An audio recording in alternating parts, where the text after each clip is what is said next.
हाँ, तो अपने दोनों शास्त्रियों के बारे में राम सागर जी बताइए सीधे बैठ कर। हमारे बाबा दो भाई थे पर बाबा, एक लक्ष्मीकांत बाबा और राजा राम शास्त्री। लक्ष्मीकांत शास्त्री, राजा राम शास्त्री।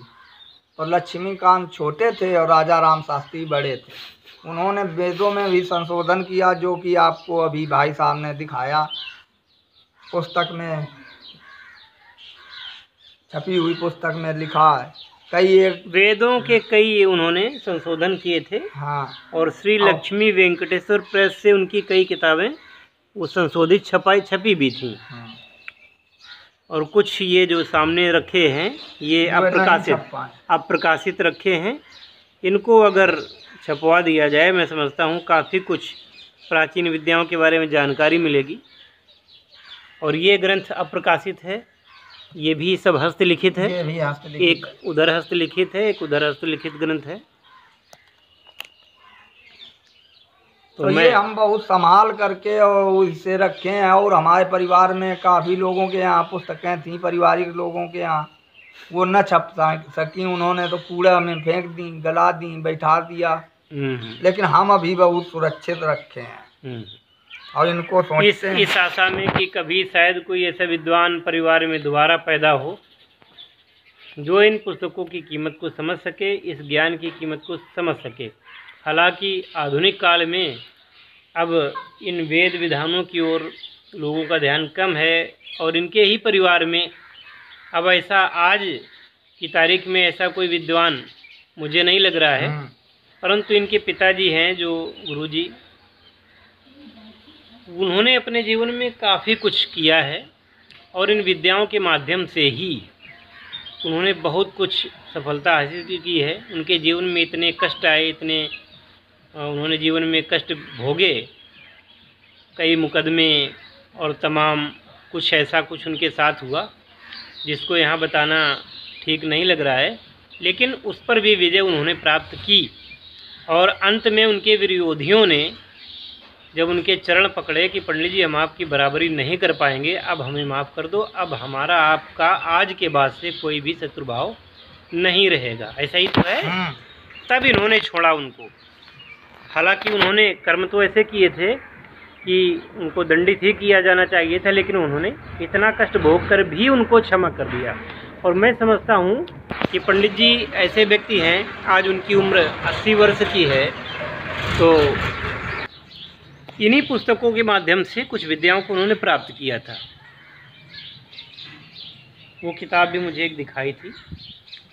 वो ज़्यादातर श्री बगलामुखी के उपासक रहे हैं और जीवन में शत्रुओं को उन्होंने पराजित किया है। हालांकि मैं इस बात को पहले नहीं जानता था कि वो इस क्षेत्र में भी कुछ हैं। मैं तो ये उनको हमेशा एक प्राइमरी का अध्यापक ही मानता रहा, लेकिन जब उन्होंने मुझे कुछ बताया और आज भी वो इतने अच्छे तरीके से मंत्रों का सस्वर पाठ करते हैं कि कोई जवान पंडित भी उनके सामने शर्मा जाए। तो माँ भगवती की उनको कृपा प्राप्त है। और मेरे तो कुछ ऐसे संस्मरण हैं, क्योंकि मैं उनके साथ रहा हूँ बचपन में, छोटा था मैं। हालांकि मारते पीटते वो बहुत थे और हम लोग उनसे सशंकित और भयभीत रहा करते थे। फिर भी 4-5 लोग ऐसे थे उनके शिष्य जो कि पट्ट शिष्य कहे जा सकते हैं, बहुत वो चाहते थे। हालांकि मारपीट तो करते थे, सब कुछ ठीक है, तभी उन्होंने अपने प्रेम को प्रदर्शित नहीं होने दिया। लेकिन जब हम उनके विद्यालय को छोड़ने लगे, 5 वर्षों बाद जब उनके विद्यालय को छोड़ने लगे, तो जब उन्होंने रिजल्ट कार्ड दिया हमको और छोड़ने के बाद में विदा कर रहे थे, तब उन्होंने भावुक होकर के कहा कि बच्चों, आज आप लोग जा रहे हो, आपका भविष्य सुखमय हो और मेरा दुर्भाग्य और आप लोगों का सौभाग्य। तब हमें समझ में आया कि ये भले ही मारते पीटते थे, लेकिन एक माता और पिता की भांति ये बच्चों को प्रेम भी करते थे। उनके संबंध में मैं समझता हूँ जितने वर्षों में रहा हूँ, आज थोड़ी सी तबीयत उनकी ठीक नहीं थी, तो ये राम जी ने बुलाया मुझे और उन्होंने कहा कि अपने उन पुरखों की जो थाती है, ये ज्ञान है, अद्वितीय ज्ञान है, वो मैं आपको दिखाना चाहता हूँ। वो सब कुछ ये सामने आपके पड़े हुए हैं, देख रहे हैं।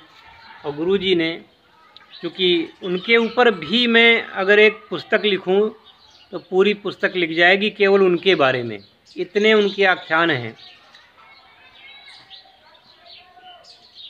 तो मैं समझता हूं कि जो वीडियो देख रहे हैं, चाहे वो भारत में हों या भारत के बाहर हों, जिनको इस विद्या के बारे में गहन रुचि है और प्राचीन शास्त्रों का, विधानों का आदर करते हैं और कुछ सीखना चाहते हैं, वो राम सागर द्विवेदी जी से संपर्क कर सकते हैं। इनका मोबाइल नंबर मैं आपको दे रहा हूँ। नंबर ज़रा बताइए, क्या है आपका नंबर? हमारा मोबाइल नंबर 9161769001। 9161769001। हाँ, 9161769001। ठीक है ना? आपने मोबाइल नंबर देख लिया।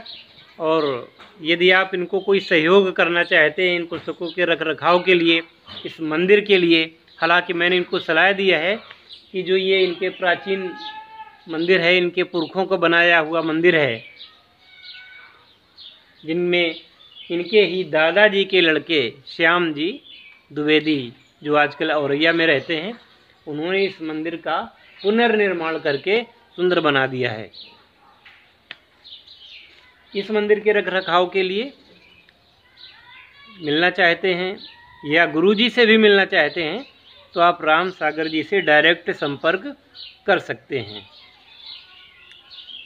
हमारे पास फ़ोन हमको भी कर सकते हैं, लेकिन आपको जब ये नंबर बता दिया गया है और मैं डिस्क्रिप्शन में इनका नंबर दे दूंगा, आप इनसे बात कर सकते हैं और आप इनसे, इनके पिताजी से भी मार्गदर्शन ले सकते हैं। हालांकि वो इस समय काफ़ी वृद्ध हैं और फिर भी यथासंभव अगर आपका वो मार्गदर्शन कर सकें या राम जी कर सकें और आप लाभान्वित हो सकें तो मैं अपना ये प्रयास सार्थक समझूंगा।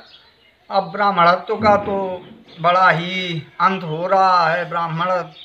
ब्राह्मणत्व जो असली ब्राह्मणत्व था, ब्रह्म जो गायत्री मंत्र अब तो फूंक देते हैं कान में फूंकने वाला मंत्र ब्रह्मदंड था। वो कान में मंत्र दिया जाता था, किसी को सुनाया नहीं जाता था। ये यज्ञोपवीत के समय कान में दिया जाता था मंत्र, और वो धीरे धीरे उसका विलोपन होता गया। अब वो गायत्री मंत्र देने लगे हैं कान में, गुरु मंत्र की जगह। वो अपनी आप बताइए, अभी कुछ बता रहे थे कि हमने उस मंत्र का जप किया, तो आपके साथ क्या हुआ था? वो हमने उस मंत्र का जाप किया तो वो ब्रह्मदंड था मंत्र, और उसका हमने जाप किया। रोज शाम को हम सुबह उठ कर 4 बजे जाप किया करते थे। तो एक पूर्णिमा की रात थी, पीपल के पेड़ से, यहीं पर इस पीपल के पेड़ से, ये सामने खड़ा है जो? सामने खड़ा। अच्छा। बड़ा लाल प्रकाश एकदम आसमान में छा गया, पीपल की जड़ से निकला। और इसके बाद में जाते जाते वो एक गोले का रूप धारण किया सुबह, और गोला जा करके एक केंद्र बिंदु है वहाँ पर रुक गया, और वो गोला एकदम स्वर्णिम हो गया।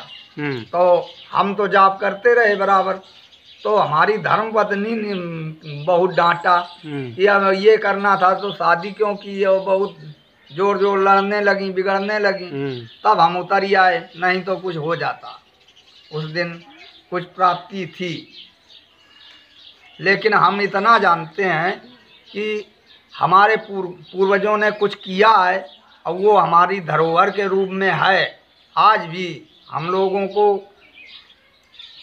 के कल्याण के लिए वो कुछ कर गए हैं ना। ये बताओ, एक छोटा सा किसान होता है, वो भी अपने बच्चों नाती लड़कों के लिए कुछ ना कुछ करता है। लेकिन हमारे बुजुर्ग इतने विद्वान थे, इतना वो थे, और उन्होंने कुछ नहीं किया। वो कुछ दान दक्षिणा वो नहीं लेते थे, वो सिर्फ परोपकार ही करते थे। तो हम जानते हैं कि मंत्र में इतनी बड़ी शक्ति होती है कि वो हम आपको बता नहीं सकते हैं अपनी जबान से, कि ब्राह्मण के अधीन देवता भी हैं। वो तो कहा ही गया है अधीनस्थ देवता, मंत्र के अधीन देवता हैं और देवताओं के अधीन, और वो मंत्र जो है ब्राह्मणों के अधीन है, ब्राह्मणों के अधीन है। और ब्राह्मण का तात्पर्य यही नहीं होता कि जो ब्राह्मण की परिभाषा है ब्रह्म से जाना सायो ब्राह्मणा। हाँ, ब्रह्म को जानने वाला ही ब्राह्मण कहलाता है। जो इच्छा रखता हो। हाँ। यहाँ पर जाति धर्म से ऊपर उठ करके हमारे यहाँ बहुत सारे मुस्लिम जो हुए, बहुत सारे अंग्रेज हुए, उन्होंने इन ग्रंथों को पढ़ करके देखिए क्या क्या कर डाला है ना। और जन्मने जाते शूद्रा, जन्म तो सभी शूद्र होते हैं, लेकिन मंत्र और संस्कारात संस्कार से और उससे द्विज होता है। और हम लोग ब्राह्मण कुल में पैदा हुए हैं। अब तो हम पूछ देते हैं गायत्री मंत्र में कितने अक्षर होते हैं, तो ये हमारे गांव में पूरे ब्राह्मणों से हम यही प्रश्न किया तो कोई नहीं बता पाया कि कितने अक्षर होते हैं, जबकि 24 अक्षर होते हैं गायत्री मंत्र में। और तिरंगे में भी तीलियां 24 होती हैं, घंटे भी 24 होते हैं। 24 पर बड़ा आशा है कि मुझे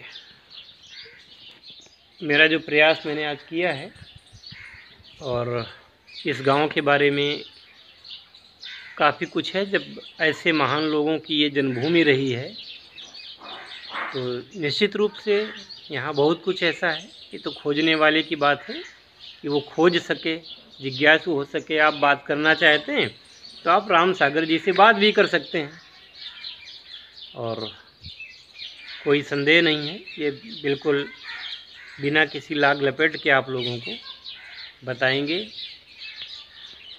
और शायद हमारे जो शिक्षक रहे, हमारे गुरु जी रहे, उनको भी इससे प्रसन्नता प्राप्त होगी कि आप उनसे कुछ पूछना चाहें तो और आपके जीवन में परिवर्तन आवे। हालांकि इतना ध्यान रखें कि गाहे बगाहे टाइम बे टाइम आप इनको परेशान न करें, पहले इनसे समय ले लें, बाद में ही इनसे बात करें। आशा है ये वीडियो आपको ज़रूर अच्छा लगेगा। धन्यवाद।